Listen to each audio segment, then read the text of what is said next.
Assalamualaikum warahmatullahi wabarakatuh. Halo anak-anak hebat Indonesia.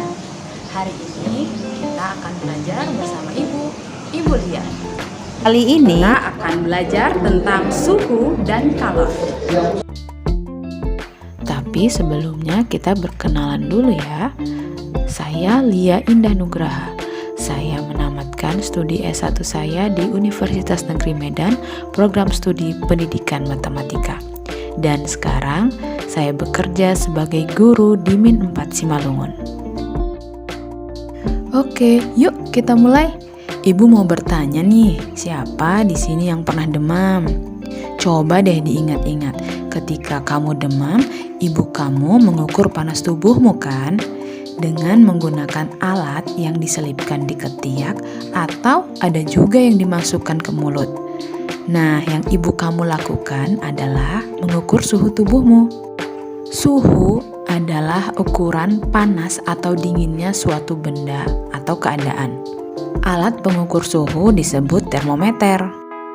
Semakin majunya perkembangan zaman, maka semakin banyak pula jenis-jenis termometer. Ini gambar berbagai jenis termometer. Nah, penemu termometer adalah seorang fisikawan Jerman yang bernama Daniel Gabriel Fahrenheit. Satuan yang dapat digunakan untuk menyatakan ukuran suhu adalah derajat Celcius, derajat Reaumur, derajat Fahrenheit, atau Kelvin. Jika kamu mau mengubah bentuk satuan yang satu ke bentuk yang lain, ada aturannya ya, gak boleh disamakan, tapi itu kita bahas di konten yang lain. Perubahan suhu dapat menyebabkan pemuaian ataupun penyusutan. Kita bahas satu persatu ya. Pemuaian adalah bertambahnya ukuran suatu benda karena adanya peningkatan suhu. Sedangkan penyusutan adalah berkurangnya ukuran suatu benda karena adanya penurunan suhu. Prinsip pemuaian dan penyusutan ini dapat kita lihat dalam kegiatan pemasangan kaca jendela, rel kereta api, pemasangan kabel listrik, dan lain-lain. Nah, sekarang kita bahas tentang kalor. Kalor itu adalah bentuk energi panas. Jadi kalau tadi suhu adalah ukurannya, nah kalau kalor adalah yang diukur. Semua benda yang dapat mengeluarkan panas disebut sumber kalor. Di jagat raya ini ada beberapa sumber kalor, antara lain pertama matahari, yang merupakan sumber kalor terbesar dan tidak dapat kita kontrol penggunaannya. Sumber kalor yang kedua adalah api. Semua pernah lihat api kan? Api memerlukan bahan bakar untuk menyala, bisa berupa minyak ataupun gas, atau bagian tanaman yang sudah mengering. Sumber panas yang ketiga adalah listrik. Listrik juga merupakan bentuk energi yang dapat diubah menjadi bentuk panas. Setrika dan dispenser adalah contohnya. Nah, sumber kalor yang berikutnya adalah gesekan dua benda. Coba saja kamu gesekkan kedua tangan kamu, lalu kamu tempelkan ke pipi. Pasti kamu akan merasakan tanganmu jadi lebih hangat. Sumber kalor yang kelima adalah geotermal atau panas bumi. Di dalam bumi kita ini mengandung panas loh.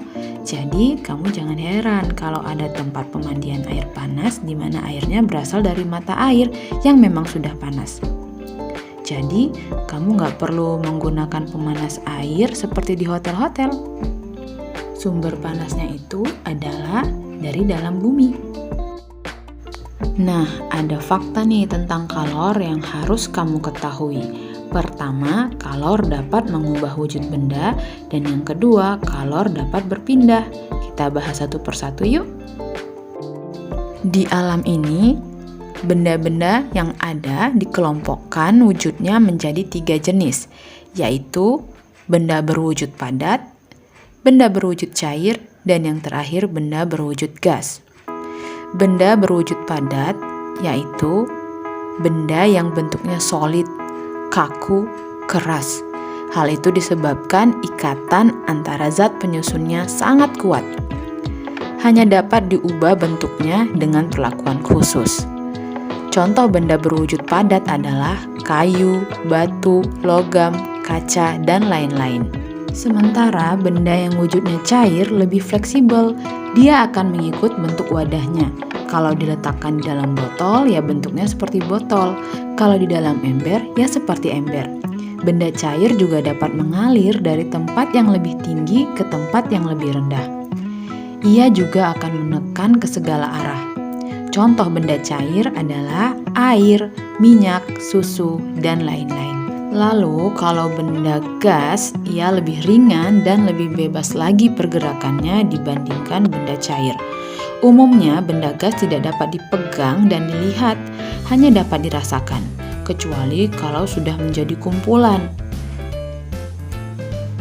Contoh benda yang berwujud gas adalah oksigen yang kita hirup dan karbon dioksida yang kita keluarkan saat bernapas. Nah, kumpulan gas yang sering kita lihat adalah awan ataupun asap hasil pembakaran. Ada 6 perubahan wujud benda yang dipengaruhi oleh kalor. Pertama, membeku. Membeku adalah perubahan wujud benda dari cair menjadi padat. Dalam hal ini benda melepaskan kalor. Contohnya ketika kita membuat es, awalnya air, lalu didinginkan, maka air akan berubah menjadi es batu. Yang kedua adalah mencair. Mencair adalah kebalikan dari membeku. Mencair adalah perubahan wujud dari padat menjadi cair. Perubahan wujud berikutnya menguap. Menguap adalah perubahan wujud dari cair menjadi gas. Contohnya saat kamu masak air, ditutup panci, pasti kamu akan melihat titik-titik air. Nah, titik-titik air itulah yang dinamakan uap air. Jika kamu biarkan lebih lama, air yang kamu masak di panci akan habis semua karena air berubah menjadi uap secara keseluruhan. Sementara kalau benda berwujud gas berubah menjadi cair itu dinamakan mengembun. Kalau kamu pernah beli minuman dingin, lama-kelamaan kemasannya akan basah. Ketika minumanmu itu semakin berkurang dinginnya, kamu perhatikan titik-titik air akan berubah menjadi air. Perubahan wujud selanjutnya adalah menyublim. Menyublim merupakan perubahan wujud benda dari padat menjadi gas. Kamu pernah meletakkan kapur barus di lemari kan? Nah, lama-kelamaan kapur barus itu akan habis tak bersisa. Itulah contoh menyublim. Kebalikannya, mengkristal. Mengkristal adalah perubahan wujud benda dari gas jadi padat. Contohnya pada proses pembuatan garam ataupun gula pasir. Agar kamu mudah mengingat tentang perubahan wujud benda, kita nyanyi dulu yuk. Semua pasti tahu lagu Naik Becak ciptaan Ibu Sud kan? Nah, kita pakai iramanya ya.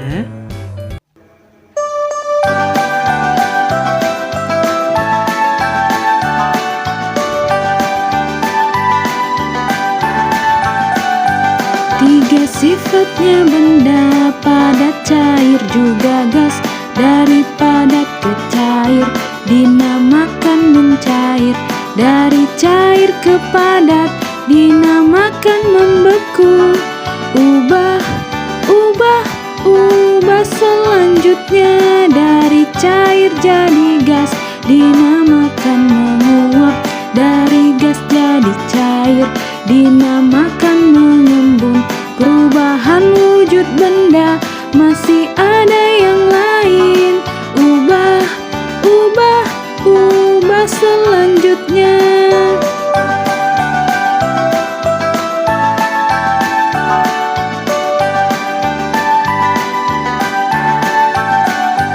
Dari padat jadi gas dinamakan menyublim.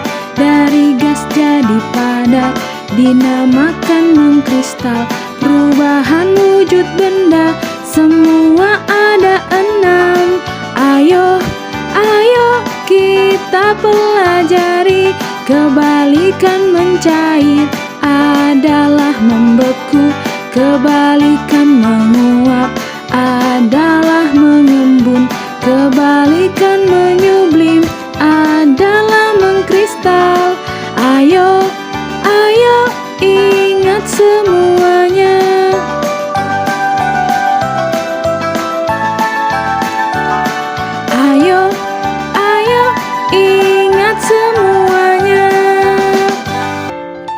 Berikutnya yang akan kita bahas adalah tentang perpindahan panas.